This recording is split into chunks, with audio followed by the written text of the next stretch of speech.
Back for another edition of the Your Game, Our podcast. Excuse me. Let's try that again. Welcome back to another Your Game, Our Passion podcast, along with the Talking Calcio podcast you can find on the Game Nashville Sports Network. I'm Nick Frazier, also alongside Claudio Villalobos with Nashville Total Sports.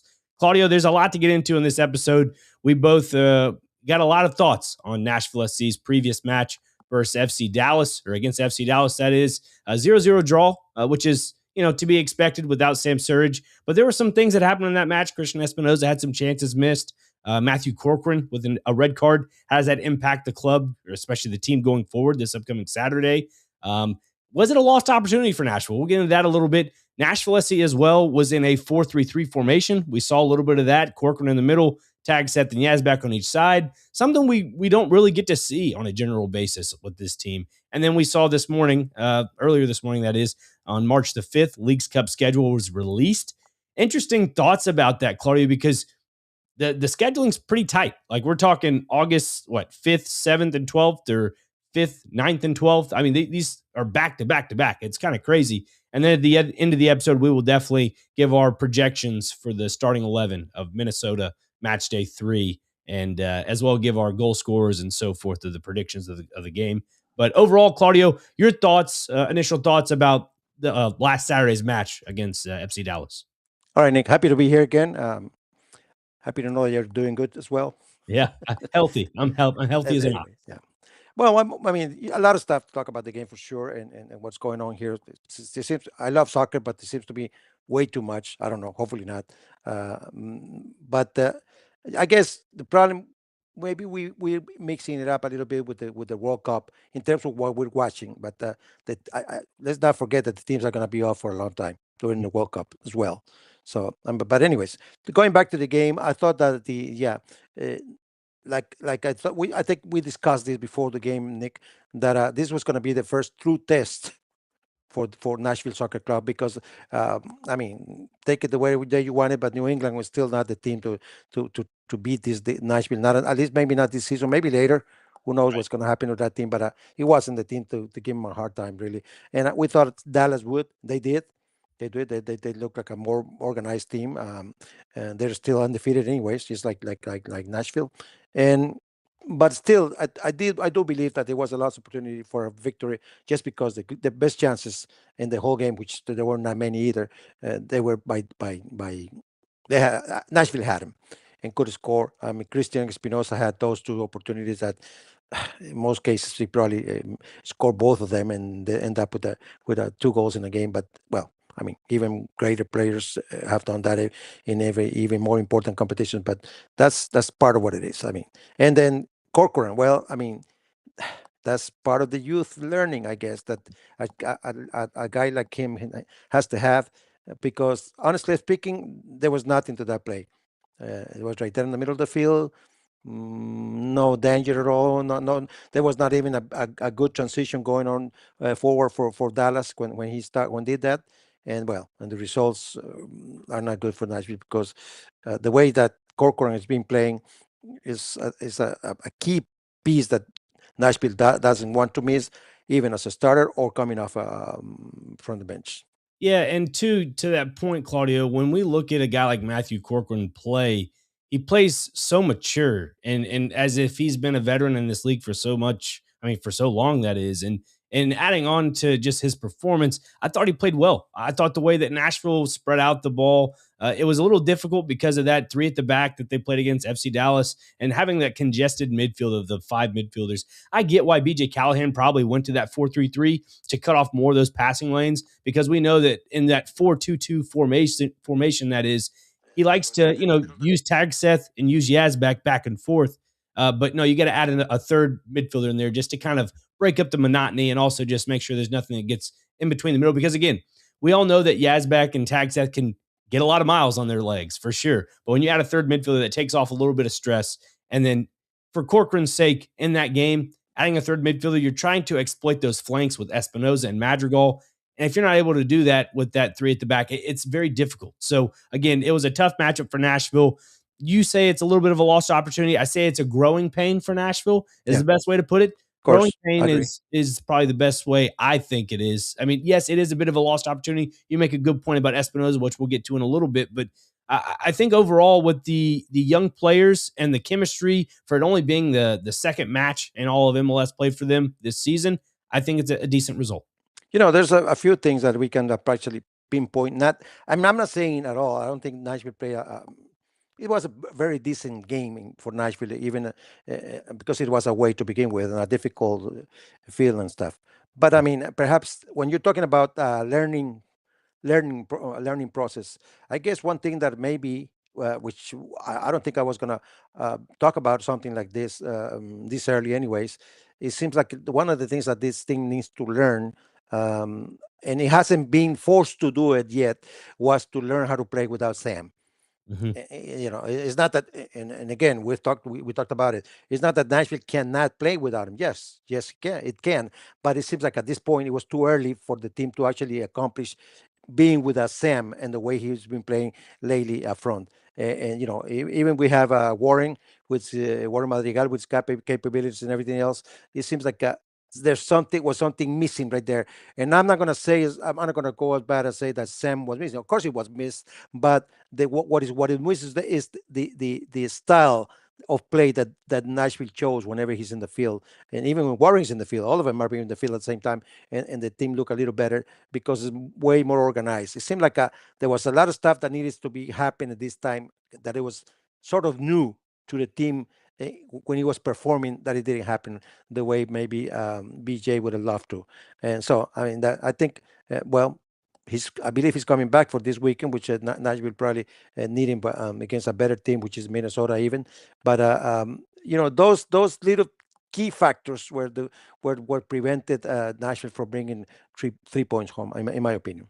Yeah, and looking at that just result in general and also the formation of it, we talked about the midfield, but you mentioned the forwards there with Warren Madrigal, Christian Espinoza, Hani Mukhtar.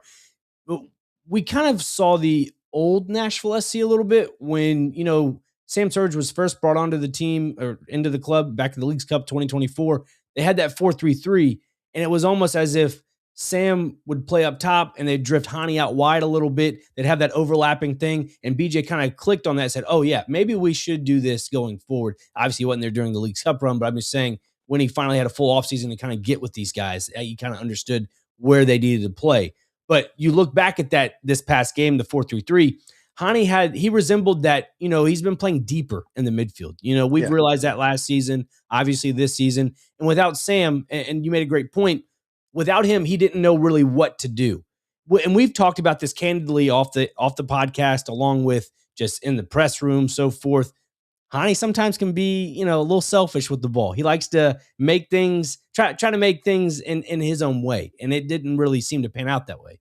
Now No, I mean, this time around, though, this past Saturday, he dropped back in the midfield, and you'd have those overlapping runs. Well, guess what? The one thing that wasn't really there was kind of those Corcoran diagonal balls to them, and when they were there, Madrigal, Espinoza took them head on and they crossed it into the box. Guess what? They're missing their tall guy. They're missing the Sam Surge that can put a head to the ball and put it in the back of the net. and you probably know better than me what I'm going to say about just kind of adding up to what you said, Nick, in the type of work you do. Sometimes I know for a fact, because of all the conversation we have, that you might have to do one day or not at the radio station more than you normally do, just because somebody's missing, you Right. know. And so I guess when you're coming from the house to your office, to your radio station, you're already thinking, wow, I'm gonna have to double my efforts. Even if you didn't have to, you already had that in your mind. So I'm not trying to be in Mukhtar's mind at all at that game, but I wouldn't be surprised if he was to recognize that he thought he could actually have to be in charge of the whole team, the whole attack by himself, which it Right. wasn't the case, just because, like you said, Sam Surridge was not there, and so he thought that he would have to play way different, which I don't think he did. He plays slightly different when he does because Sam wasn't there, but maybe he didn't have to. Maybe he didn't have to. Maybe he didn't have to, and things would have worked better, especially up front, because the rest of the guys were there mostly. I mean, it's just the switch from Warren for up front for Zurich, but the rest of the stuff was there. It was weird too, and I'm gonna go back to the midfield a little bit when it comes to just the formation of it all with a 4-3-3. When we mentioned how Hani would drop back in the midfield. He's been playing in a deeper, central role.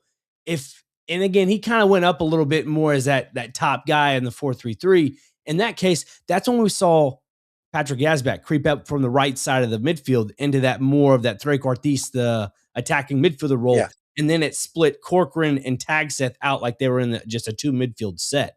That's the interesting thing about this. It was almost a triangular cycle of Hani goes up, then Yazbek goes to that attacking midfield role, and then it becomes, Tagseth drops back, and then you have Corcoran from the middle of the midfield shifts over to the right side of the midfield. Then it becomes that triangle, that attacking triangular form. And again, that goes to what BJ was trying to do. And I think there was just a lot of things there in that match that they were just trying to juggle too much. I wouldn't say it wasn't a circus act. I know my hands are all over the place like this, but it just seemed like there was a little too much congestion. On the other hand, I mean, of course, the other coaches are the rivals are watching video, are watching everything. They know what's been working well for Nashville, and one of the things that was missing, maybe a couple of things besides what you already said in the middle, all that dropping that Jasper was doing in previous games, almost all the way to become a third central defender, and then start the transition from there, didn't happen in this game. I mean, I wouldn't be surprised if Dallas coaching staff saw that and knew that Nashville was bringing along very good transitions, so even as far as our own box and to move forward, where they kind of populated the middle so much that Jaspek didn't have that so much liberty to do all that. And at the same time, they probably knew that in previous games, one of the things that were working very well was even Eddie Tagsett incorporate himself even inside the box, inside the 18, and they didn't allow that either this time. So I mean, they kind of kept Nashville enclosed on a middle game right there in the half, which it got complicated because it seems like Nashville is been getting used in good games to use more space, especially to the outside, going with Nakar and Christian on one side, on the other side, Novitz in this case was Madrigal. Madrigal. Well, Madrigal wasn't playing there, so it was Mule, right? Yeah. Will. So it's kind of getting close Nashville in there, and that was a pretty good tactic, I believe, from Dallas that didn't give this team so much liberty. Okay, is that something that Nashville needs to work on? I believe so. Yeah, I believe so, because I mean, if these coaches saw all that and they were able to do something to prevent it, then others will do. well, And Nashville now has to be ready to counterattack with a different tactical maneuver. yeah, and BJ Callahan mentioned about that. When I asked him about that, the 3 midfielders, and I'm curious. What were your thoughts initially before we get to the clip there, Claudio? What were your thoughts about the 3 midfielders? Did you like the 4-3-3? It's not that I didn't like it or not. I mean, I'm not. I'm just saying that perhaps when this team looks good, better, is when they have the 4 right there, 4-4-2 or 4-4-1-1-2, 1-1-1-1, because 4-2-2-2, yeah. Yeah.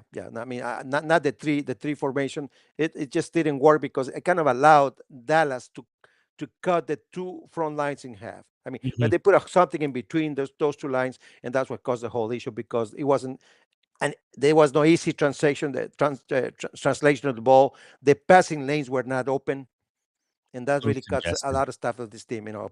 Nashville is known, especially under BJ, that it's always been able to get those passes across lines, and all of a sudden they very soon they're always working behind the middle, the first wall that most teams put it in the middle of the half, and they're already over in the box, in their boxes. This time that didn't happen. Yeah. So it's not that they didn't work. It's just that, again, I'm not sure if that's something that tactically Nashville or VJ is gonna keep doing for whatever reason. It needs to be fine. And again, I mentioned it was a growing pain, like at the beginning of this was a growing pain. But this is what BJ Callahan had to say on the 3 midfielders.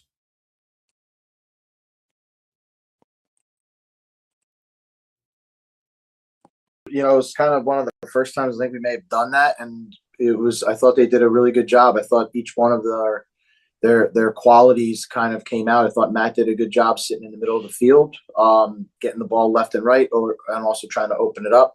And I thought, you saw, especially in the first half, like the deep runs from Eddie and Patrick were really opening up the game for us. And I thought, that was some positive moments. And then defensively, those guys, they're the engine, right? They cover so much ground. They cover so many second balls and duels. So collectively, again, another group to be positive on and continue to build and grow. So Now, there. Go ahead, Claudio. in your opinion, because I mean, I think like most of the time, BJ is right about what he saw in the game when he was looking. He sees the game very well, even when he's there coaching. Besides whatever tactical plan he had before the games, but I mean, do you think that midfield looked as sharp this time? It wasn't like sharp like we've seen in games past. Again, I'm going to describe it as a growing pain. I think this was a taste. If you're describing food, a taste tester. To me, this was a taste tester for a formation, because if Nashville, we recognized last season with Nashville that they had to do everything on the right flank. Now they got Daniel Lovitz, who has quality minutes as a veteran left back. They can now swing the ball to the left side of the field in the 4-2-2 formation. It took them a season to kind of get that. Whereas now they have a 2 to 3 year window to win things. I think now is the time to do it, especially at the beginning of the season, to kind of experiment some things. And again, to me, I'm a big fan of the 4-3-3. I think to me, that's one of my favorite formations to use in all of soccer, because again, me being an AC Milan fan, the 2008 era of AC Milan, where you had, your Andrea Pirlo's, and then he was in front. They had two midfielders. One of them escaped me, but he had Gennaro Gattuso as one of them. And they kind of had a wall in front of him. Every time you wanted to put those diagonal balls, they would have a little wall in front of them to kind of just cascade that over to the right and left flanks. So to me, I think that's what Nashville tried to experiment with a little bit. BJ was right in that clip that, they definitely do exploit. They definitely did go up the field and kind of exploit some offensive attacks. And then defensively, when he started describing them as the engines, that is true. I mean, they are the engines, but defensively, I think there was some hiccups, if that's the best way to put it. I don't know. Actually, I don't know if hiccups is the right word. I think it was just a surprise in some aspects. Well, I don't know if I was surprised at all. I mean, this is not me thinking that way. I think one of the guys we had what's his name? Our friend that was with us last week. Talking about Nashville, the play-by-play by Tony Husband. Tony Husband. Tony was the one that said it, that perhaps right there in the back we're gonna be some stuff going on sometimes that is not gonna be completely and especially talking about Maxwell Buletzi, perhaps a little less from Jason Palacios, but that was part of it. I think that really proved that, what he knows about football and watching football so many years, and that's part of what it is. And I believe I would love to say no, but most probably I would be wrong if I said that we're gonna see stuff like that in this long season in a lot of games. Hopefully, the least games possible, but it might happen. I mean, Willets is still a young kid, a young guy, a lot to learn yet, especially in a new team. It seems like Palacios is more and more mature in the way he plays, but still he can come up with some mistakes, and we saw some of that stuff going on this past weekend. That obviously, I'm sure BJ is already working on it. We probably can ask him tomorrow at the press conference. But that's part of what it is. And again, I guess it goes back to what you keep saying: a learning process, even a learning process. Those four guys in there, even though they seem like they've been playing together for a long time, they haven't. I mean, really. So that's part of what it is. Yeah, you're absolutely right. And kind of transitioning away from the Dallas game, and one key point that we all saw was, Matt Corcoran and also the Christian Espinoza missed opportunities. You speak on that real quick, Claudio. I know. Well, I mean, I was like, about that.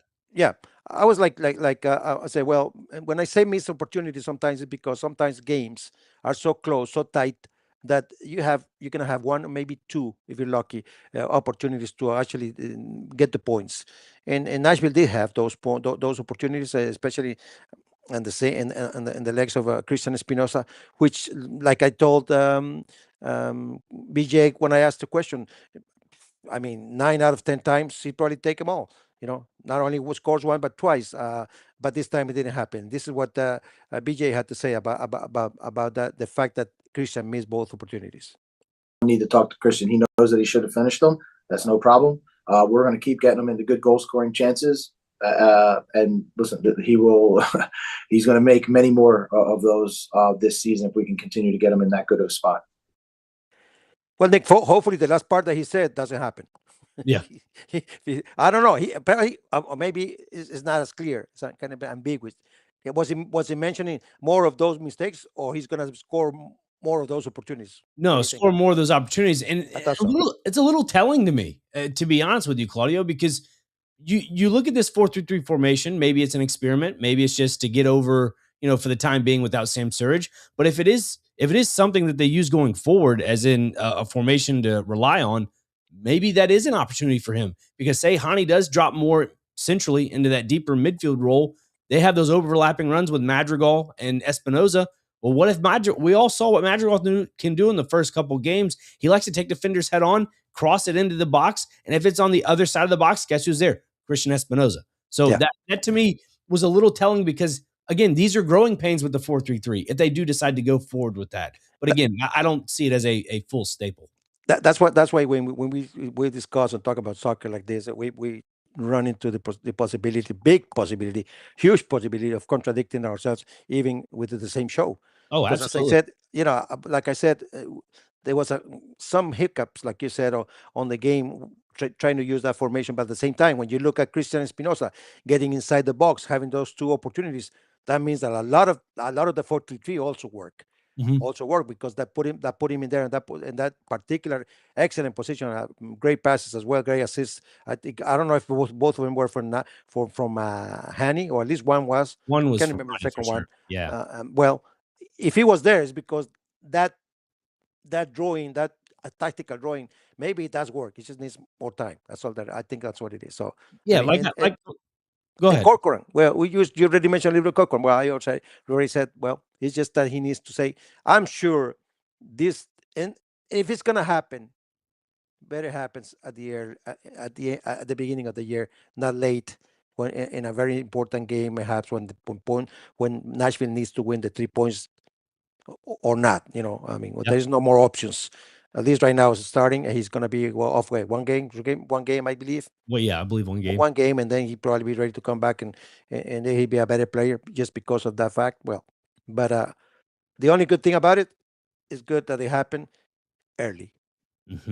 Now, mentioning the whole situation with Matt Corcoran, the red card, being out for a game, so forth, that I think plays a big impact into Saturday. You think so?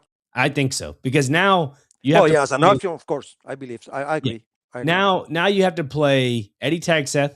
You have to play Patrick Yazbek. I'm not saying that they're heavy legged or anything, but your depth is not there really, because normally you have Corcoran to go in for one of them. Sure, you have Brian Acosta, but you're going up against a pretty gritty Minnesota team for the most part. James Rodriguez is coming in here.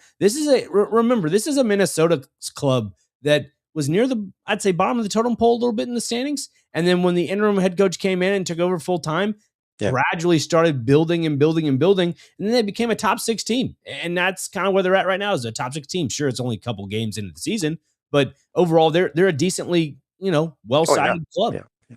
I mean, one of the things, and perhaps I'm going to use a cliche phrase that we hear so much in sports and in this particular in football and soccer, where he said, well, somebody needs to come up to the plate and take advantage of the opportunity. I mean, I'm thinking about Brian Acosta. I'm thinking about, you mentioned him. Don't forget about Charles Emile Burnett from Canada, the young kid. Any of them, if I was any one of them, I'd say, well, okay, well, I mean, it's too bad that that happened to Corcoran, but I'm ready. I'm going to be ready. If I get the call, if I get to start, even better. I'm readier, I will say. But if I get the call from the bench, I'm going to make sure that those minutes, whatever they are, I can show the coach that I'm an option to start, I'm an option for more minutes. This is those opportunities that some players on the bench can take really advantage of. And so I'm hoping to see something like that. If in case BJ has to go to the bench, or even as a starter, I don't know what he might be planning for this game.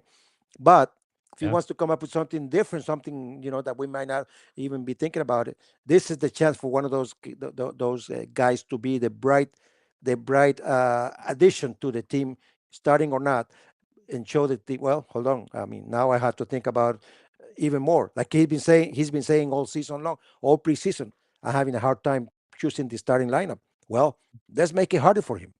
Let's make it harder for him and make sure against a very good team.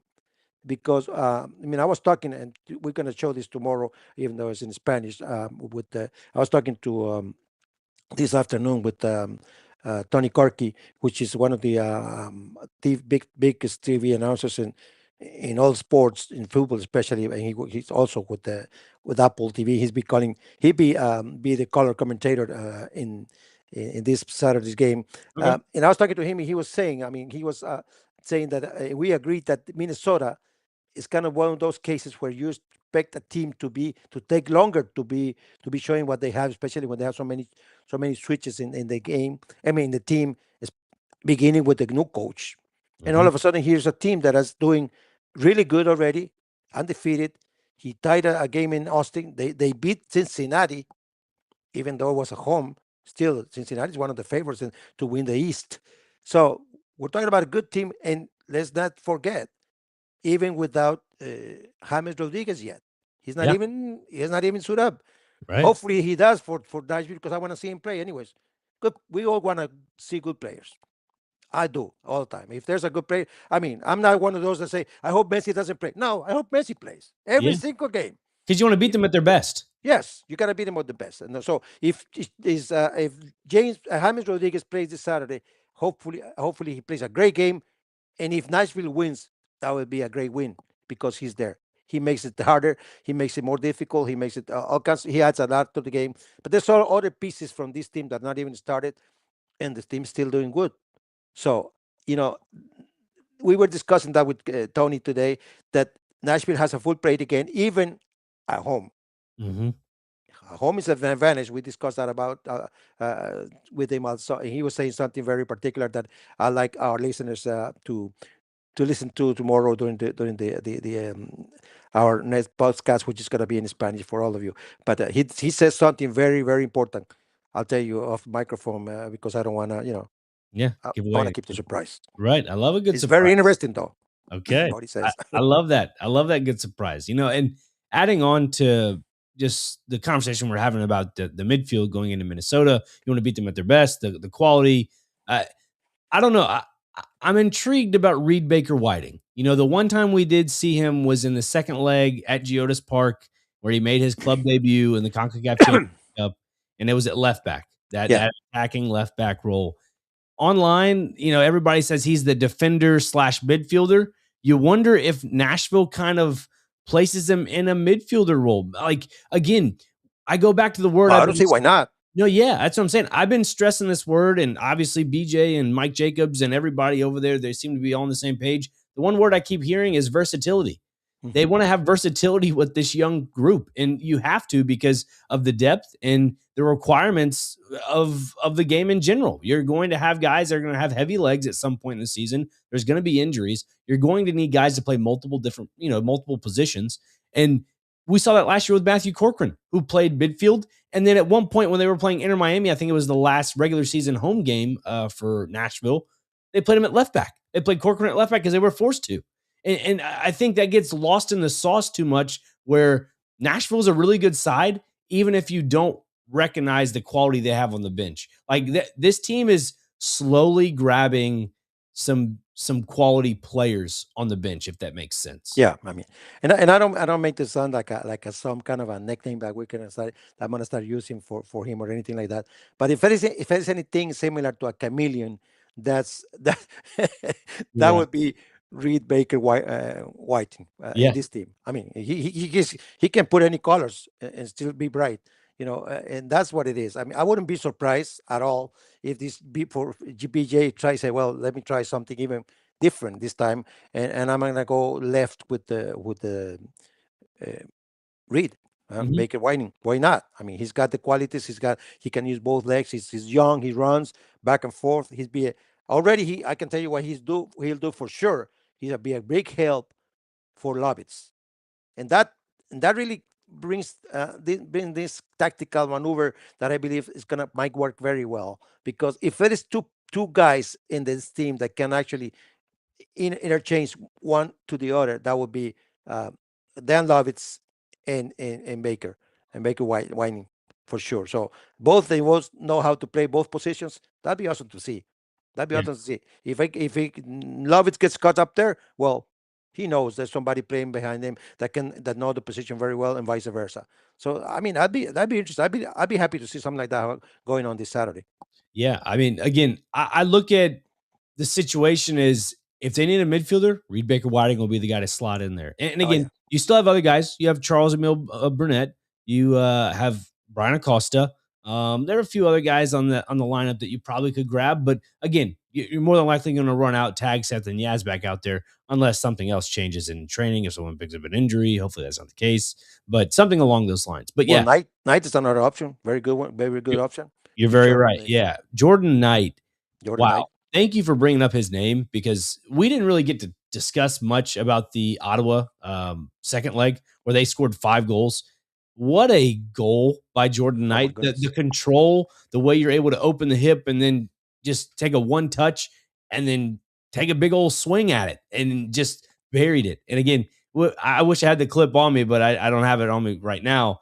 I even asked him about it after the game, and he was like, "Yeah, I mean, if somebody like Matthew Corcoran throws a ball out there or kicks a ball like that, you got to finish it." And it was so candid of him to say it that way, because Matthew Corcoran's been the heartbeat of this midfield. There's no other way to describe it. You know what I mean?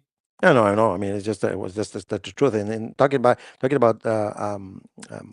Knight, he could be a starter Mm-hmm. just as good as anybody else. It just happens that there is a couple of players that are slightly ahead of him in Yeah. experience and all that stuff. But if BJ was forced to give him more minutes, even as a starter, he would not be disappointed at all. I don't think so. So I Yeah. mean, just there's options in there. That's for sure. One thing that it grabbed my attention and just this team in general is Wubens Pacious.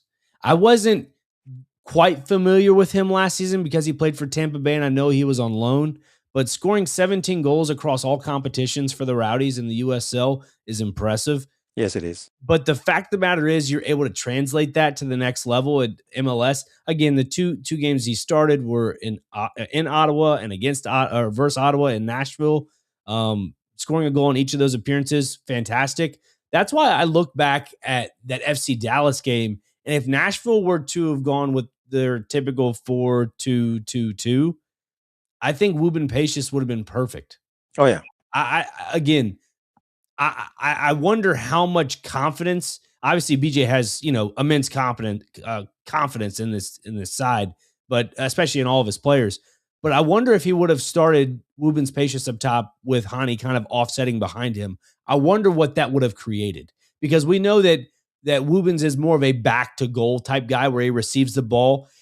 To me, I think it would have been beneficial because Hani likes to drop into that midfielder role. If Wubens were to grab a ball, an aerial duel or something from outside the flank or something and receives it, is able to take a one touch, pass it back to Hani, and guess what Hani does? Doing what Corcoran's doing in the midfield, just at a higher mark on the field outside the top of the 18. Play it out to Madrigal, play it out to Espinoza. And then after that, when Wubens passes it off, he can make a turn behind the defender, and he's running into the middle of the box ready for the header. He's ready for it. I think something like that would have been a little bit better for this team. But again, the 4-3-3 was a little bit of a growing pain. I think they were trying to experiment with something and have a secondary formation going forward. In the case of Wubens, I mean, I wondered myself when the minutes that we see him from him, they're all positive. I might add, Yeah. why wasn't he brought in last season when the team really needs him? But the problem, there was an issue there with the documents and stuff, right? Like he couldn't be added to the because otherwise you will not be able to explain yourself why this team had such a need in the front line, and you had a guy waiting for such a long time like Rubens was there. I mean, I believe there wouldn't been that particular issue which is out of your hand with the papers that play, foreign players in the league, Sure. just like anywhere else, he would have been part of the team since London long ago, and maybe he would have been already a earlier answer for this team, which he has been in the Conca Champions already anyway. So, but Yeah. that might be the only reason. Some people will say, well, why was this guy over there in Alabama and not coming in to play? He couldn't. He Well, wanted the team wanted, but no. it's more of this, Claudio. It's more about when he was in Tampa Bay. You got to remember who's already on the roster here, Teal Bunbury, and you're not going to replace a veteran in Teal Bunbury. He's earned his stripes, man. He's earned his spot on this team at the time and he was on an expiring contract. So you're going to let that thing run out a little bit. You know, you got to let that run out. Whereas for a guy like Woobens, he's young, he's getting the experience. Let him get the experience at the second level of American soccer. That's okay. I'm all right with that, and I think they did a really good job with it. The development process. Now that he's here, it's his time to shine, and he's doing it. And that's what I love so much about this club right now, especially with this roster, is Warren Madrigal. To me, it was like we understood what Nashville was getting, but not to that degree. Nobody saw that he would exude that confidence. And you were the one, and thank you for doing this. When there was a press conference slash media scrum in the tunnel there, Warren Madrigal, after having a goal and 2 assists in the CONCACAF Champions Cup game, asked him, being one of the guys on your home debut, have 2 assists. That's impressive because, Terry Henry is the only other guy to really do that right now. Yeah. In MLS play when he was there with the Red Bulls in 2010. And you translated it for me perfectly, and I appreciate that. And it was along the lines of, it's a good thing to be compared to a guy like that, but to keep a consistent mindset going forward. And to me, that just goes. It reminds me a lot of Matthew Corcoran, a young Matthew Corcoran last year. The fact that you can have that cool pizzazz about yourself, but then keep a cool, calm, collected, professional aspect of it. Just pure genius. Good job on it. We will notice how Madrigal was happy in the mix zone that day when we interviewed him and everything after such a great game that he had. And at the same time, we also noticed, I don't know if you did, but I think you did as well, how frustrated he was after the last game when he had to come out. He knew he hadn't. This is a young kid who's got experience. It's kind of difficult to understand sometimes when you see like guys like Matthew, guys like Warren, and believe that they have, and even Matthew has even more experience than Warren, though, because of where he's playing. And he knows, Warren knows exactly better than anybody else when he's playing a good game when he hasn't. He's not happy. He's never happy as fully happy, but he was frustrated after this past game because he knew he had a chance there to play in a position that he likes to play with, which is up front. And well, things just didn't work out for him. But it wasn't also his fault. I mean, not the whole team didn't function as well as they've done before. And some people would say, well, maybe his position is actually on the flank, left hand. Maybe when the full squad is there. I mean, full squad. Having Sam Sorrison. Yeah, but having your true rotation. Yeah, but still, I mean, that will for people that doesn't know Warren, his life has always been a striker. He's a striker. He's always been right there. That position he played against Dallas is what he's played for a long time. No, so he knows very well that position, and that's what his frustration came from. Because now he could have probably made more mistakes playing on the flank. Yeah, that there. And he'd be happier. And I wish I could have talked to him after that game in Dallas, but to ask him probably the same question, and he probably would have been the first one to say, "Hey, I'm not as happy as that day." Right, exactly. Well, that leads us into a great transition point going into Saturday's match against Minnesota. Your thoughts, Claudio? You think they can do this? I just think so. I think so. But there's a lot of stuff that on the side of Nashville. I think I agree that with some people that are already saying that at this point Nashville is a better team. And a lot of why should they come? Doesn't mean that the victory is guaranteed. No, of course not. I mean, all games you have to play all games, but still, the fact that BJ is being with this team longer, not the Minnesota coach yet. I guess for the same reason, BJ knows this team better than probably the coach does on his own guys. Yeah. Nashville has pretty much everybody available except for Corcoran due to the red card, but everybody's there. Minnesota is having some issue with the guys that haven't been played, like Nicolas Romero, for instance, hasn't played at all. Right. Peter Stroud, no, he hasn't been available. Dominic Fritz, so we're talking about 4 or 5 guys. Owens Jean and James Rodriguez, but we're talking about 5 guys here, and in a team, in a season like they are, and the games like the way they're playing the MLS, having 5 guys that are not available to you, especially when you starting to know the team, all the structure around him, like the new coach has, then you say, well, I mean, this should be for Nashville to take. And if you add to that the atmosphere, the fans, the castle, then you should become out from of the big door in this game, Yeah. I believe. I mean, in the castle, guess what? It's Barbie night on Friday. I mean, on Saturday night. It's your Barbie night. favorite, Claudio. Be ready. Get your Barbie bucket hat. Barbie night. Yeah, Favorite. Barbie My night. favorite, you said? Yeah, your favorite. As long as it's pink. Yeah, it is pink from what I've seen online. I wonder if Ken will be there. I'm not sure if Barbie and Ken, the duo, will be I there, don't know but about Ken. yeah, He's just been he's been in the doghouse lately. Oh no, not good. we'll Not see.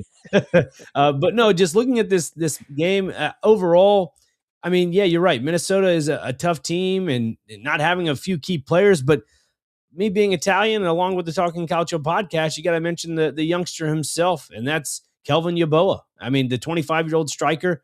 He's, I mean, playing pretty good so far. 2 starts, 2 goals. I mean, He's good. You can't better say be careful with him. Player, man. I mean, he's again, me being an Italian. Who's gonna be the duel there? Is it gonna be Jason or Maxwell? I think it'll be Maxwell. That'd be good. I think it'd be Maxwell. If not, I could see Jason being the one with the duels, and then Maxwell recovering with the ball, deflected somewhere, and then going down the field and accelerating play quickly. I could see that. I want to see I want to really. I mean, if you ask me to choose, I want to see Maxwell and that duel with him. Oh my. Yeah. I wouldn't mind it at all. But no, this is something I want to get to briefly before we get to our predictions real quick. The fact of the matter is, Italy is missing a number 9. They are missing a number 9 on so many different levels. It's unfortunate the MLS kind of dilutes that a little bit, where a lot of MLS players that are young don't get called up to the national team because they don't see the MLS as a true competitor league. But I mean, it's getting there. The consistency of the product is getting better and better every single season. But Kelvin Yeboah is somebody that not Nashville, but Italy has just been needing for so long now. They've been missing the Del Pieros, the Christian Vieris, the Luca Tonis of the world, the Alberto Gilardinos, the Fabio Quagliarellas, the Antonio Di Natales. They've been missing those true goal scorers. And Yeboah is one of those guys. Being 6 foot, I mean, that's crazy. The fact that you're a 25-year-old kid that is 6 foot tall, that can win stuff with your head and kick it into the back of the net, to me, that's just something that Italy needs to look at. And of course, they're on the cusp of possibly missing another World Cup, and they need a guy. So I hope not. I hope they don't miss it. I really do. I hope not too, man. I hope that. I mean, not only because of I've always loved Italy in many ways, but this football, the culture they play, but also the fans. Yeah, the fans really are something else, and we need to have lots of them in the U.S. for the World Cup. But in terms of Yeboah, I mean, this is one guy that, most especially when a team is lacking the scoring power that it needs in particular games like this, you shouldn't miss. You have to have him in there. I'm not saying he's going to be started or anything, but you have to have him there, because having that option there makes the other team think about it. Wow, I mean, if this guy comes in at any time, he might do it, and he should. So same thing might happen on Saturday. Nashville has to be very careful with him, for sure. Okay, now it's time to get those predictions, Claudio. What is your scoreline? Scoreline, I'm going to give a. I always have a hard time when I have to try to give the other team goals, but I'm going to go 3-1. I'm going to go 3-1. Okay. Goal scores? Goal scorers, I want to see, well, Sam comes back from whatever injury, whatever happened to him, and say, I'm here. I'm here again. This is it. Score again. I cannot leave off Hani responding to that. It seems like anytime Sam scores, Hani's ready to do the same and not be left behind. And let me see that this is the. I mean, I'm gonna go with a black horse here in this one. I want to go black horse. The dark horse. A dark horse. I'm sorry, a dark horse. I'm gonna go to Dan Lovitz scoring ahead it again. Okay. Dan Lovitz. I Not want to see too Dan Lovitz scoring bad. that goal. I'm going to go with Nashville winning at home, and I say they win. Oof. You said what? 2-1, 3-1? I said 3-1. I'm going to go 2-0. I know that's not a popular pick, but I'm going to go 2-0. Brian Schwacke, out of the games that he has started, Awesome. I mean, he's been phenomenal been all good. season long. He started all 4 games. And the only reason, to be honest with you, the only reason I give Minnesota a goal, not because of Brian. Brian is awesome, and I like to see. I mean, I love for him to have another 0 game against this time. Right. But I have a wish. Oh. And it belongs to the other team. I would love to see James Rodriguez scoring 1 goal in Nashville. If he plays, we'll see what happens. We'll see. Yeah. But anyways, that's just because that's a kind of a selfish. That's okay. That's a soccer fan for you. You can't blame that. But that's great players. I'm gonna go. The first time I ever gonna see him live. So yeah, same here. Yeah, I'm gonna go 2-0. Nashville wins, and Brian Schwacke gets another clean sheet. Who are the goal scorers? I'm gonna go with. This is tough. I'm gonna go Warren Madrigal, and I'm gonna go Hani Mukhtar. I like them. I think Sam kind of struggles a little bit. Anytime you choose Warren Madrigal, I like the illness. I'm not too sure, but I'm gonna go Madrigal and Surge, and I say in the order of Madrigal first, Surge. Or I'm sorry, Madrigal first, Hani second. There you go. Hani second. Hani closes the deal. Yep. Well, that's gonna do it for us tonight, Claudio. Is it gonna be a full stadium or not? What do you think? Yeah, I think so. If the weather's nice. Yeah, absolutely. Absolutely, man. I think so for sure. But we'll see more of you guys on Saturday. If you see us, say hey. But this is it for the Talking Calcio podcast and the Your Game, Our Passion podcast here on Claudio Villalobos, Nashville Total Sports. And you can listen on the Game Nashville Sports Network on the Talking Calcio podcast. Hey, Saturday mornings, you can hear us on the radio. So check that out, 6 to 7 a.m. Just a small invitation for tomorrow night, 7:30. I'm going to have this kind of sort of like this, but in Spanish. And we'll have the interview with Tony Kirky, which happened this afternoon. He's got a lot of nice things to say. If you speak Spanish, I invite you to be there. If you think you understand Spanish, I invite you to be there. If you don't know Spanish, still want to follow the captions, come on along and listen to us. Spanish class at 7:30. Got it. Okay, perfect. Hey, thanks, guys. Appreciate you listening in, watching in. We'll see you on Saturday for Nashville. Hasta pronto. Hey, ci vediamo presto.